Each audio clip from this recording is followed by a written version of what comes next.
మాట్లాడటం ఒకటి పాజిటివ్గా లేదు.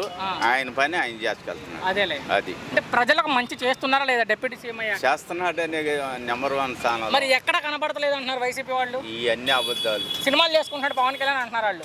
ఆయన పనిలో ఆయన ఉన్నాడు. ఒకళ్ళని మాట అంటలా, ఒకళ్ళని ఇది చేయట్లా.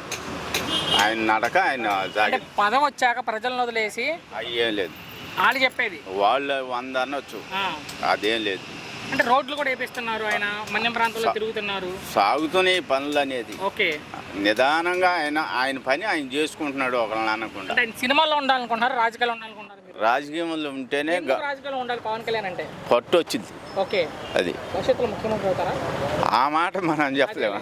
కానీ ఒక్క మాటలో ఏం చెప్తావు బాబాయ్ పవన్ కళ్యాణ్ గురించి? ఏమి చెప్పేది ఏం లేదు. ఇద్దరికి ఎట్నే కలిసిమెలిసి ఉంటే హాయిగా ఉండిద్ది ఆంధ్రప్రదేశ్. మీ ఆటో వాళ్ళకి నచ్చలా ఈ ప్రభుత్వం? ఎందుకు నచ్చలా? ఫ్రీ బస్ అమలు చేశారు. ఫ్రీ బస్ అమలు చేశారు. ర్యాపిడో ఓలాల దెబ్బకి అప్పటికే ఇబ్బందిగా ఉంది, చాలా ఇబ్బందిగా ఉంది.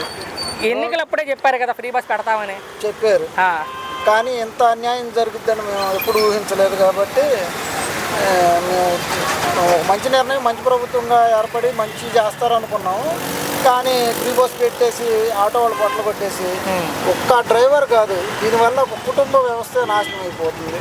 ఒక డ్రైవర్ మీద ఒక నలుగురు, 2 పిల్లలు, ఒక భార్య ఆధారపడి ఉంటారు. రోజువారీ సంపాదన మాకు కనీసం అంతకుముందు 1000 రూపాయలు ఉండేది. 300 గ్యాస్, 200 అద్దె, 300 అద్దె కట్టేవాళ్ళం.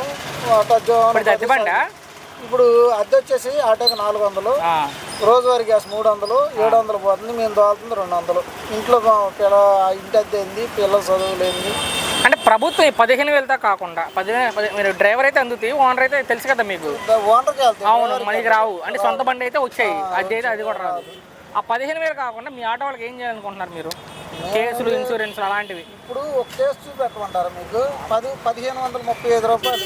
తెలుసు నాకు, అంటే నేను అడుగుతాను. 1535 నిన్న రాత్రి 8:30 అప్పుడు కొట్టారు. మరి ఇంకేం మిగులుతాయి అన్న మీకు? చెప్పండి, ఏం మా చెప్పుకునే కాదు, ప్రభుత్వం వినేది కాదు. సో ఫ్రీ బస్ కనుక తీసేస్తే మీ ఆటో వాళ్ళకి మంచిది. ఫ్రీ బస్సు, ఓలా, ర్యాపిడోలు ఇలాంటి కొన్ని తీసేస్తే ఆటో డ్రైవర్లు వాళ్ళ కుటుంబాలు చాలా అభివృద్ధి చెందుతుంది. ఇది వెళ్ళింది గవర్నమెంట్ దృష్టికి. ఓలా ర్యాపిడో నాకు అది గవర్నమెంట్ ఆపొచ్చు, కానీ అంటే ఫ్రీ బస్ గురించి మాట్లాడుకోవచ్చు. ఇది గవర్నమెంట్ పాలసీ కింద ఏదైనా తీసుకొని వాళ్ళని ఆపొచ్చు. ఆటో వాళ్ళకి మంచి చేయాలి. ఉండ రేట్లు, వాళ్ళ ఉండ సిచ్యువేషన్ ఎట్లా ఉందంటే అన్ని రేట్లు పెరిగిపోయినాయి. ఒక కార్మికుడు, శ్రామికుడు చేసే పని వాల్యూగా తగ్గింది, కానీ కర్మ అన్ని రేట్లు బాగానే ఉన్నాయి. మీ ఆటో ఫీల్డ్ పక్కన పెట్టి మిగతా జనాలకైనా మంచి చేశారా ఈ ప్రభుత్వం వచ్చాక? మిగతా జనాలకు వచ్చేలాక వాళ్ళకి కూడా అందిన వాళ్ళకి అందుతున్నాయి, అందిన వాళ్ళు అంతే ఉండిపోతున్నారు. ఓకే, అసలు అభివృద్ధి అంటే ఏంది? ఫస్ట్ పేదవాడిని, శ్రామికుని గుర్తించి వాడికి మంచి చేయాలి, పైకి లాగాలి, వాడిని లేపాలి. కార్పొరేట్ వ్యవస్థలో కొమ్ము కాస్తూ ఉంటారు. చెప్పండి, ఓకే, జరగాల్సింది ఏంటంటే శ్రమ చేసేవాడు, చదువుకోని వాళ్ళు ఎక్కువ మనకి ఆంధ్ర రాష్ట్రం. అసలు మన భారతదేశంలోనే మామూలుగా చూసుకుంటే పనిచేసేవాళ్ళు ఎక్కువ.